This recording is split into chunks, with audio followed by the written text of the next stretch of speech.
পরিবর্তন এটা হলো সৃষ্টির অমূল্য নিয়ম।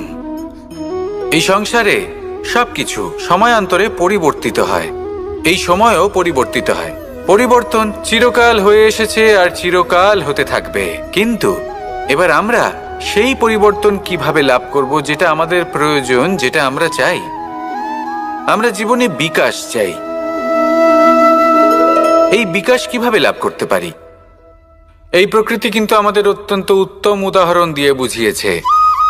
একটি বিন্দুর উদাহরণ দিয়েছে যা ভবিষ্যতে একটা বিশাল নদীর আকার ধারণ করে। এটা কিভাবে হয়? মেঘ থেকে একটি বিন্দু ঝরে পড়ে সেই পর্বতের ওপর যেখানে হিম আছে।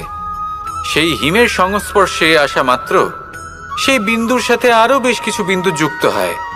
তারপর তারা অগ্রসর হয়, আরো কিছু বিন্দু যুক্ত হয়, আস্তে আস্তে একটা ক্ষীণ ধারার রূপ ধারণ করে এবং সেটাই ভবিষ্যতে আরো এগোতে থাকে।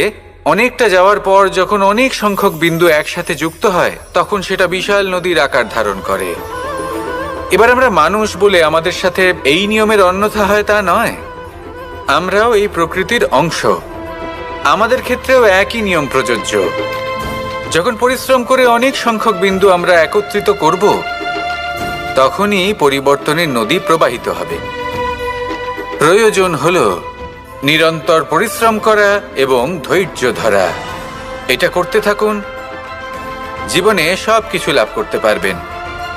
কারণ প্রকৃতি আমাদের এটাই শিখিয়েছে, আর আমরা এই ব্রহ্মরই একটি অংশ, যার দ্বারা এই ব্রহ্মাণ্ড নির্মিত। আসুন আমার সাথে ভালোবেসে বলুন, রাধা রাধা।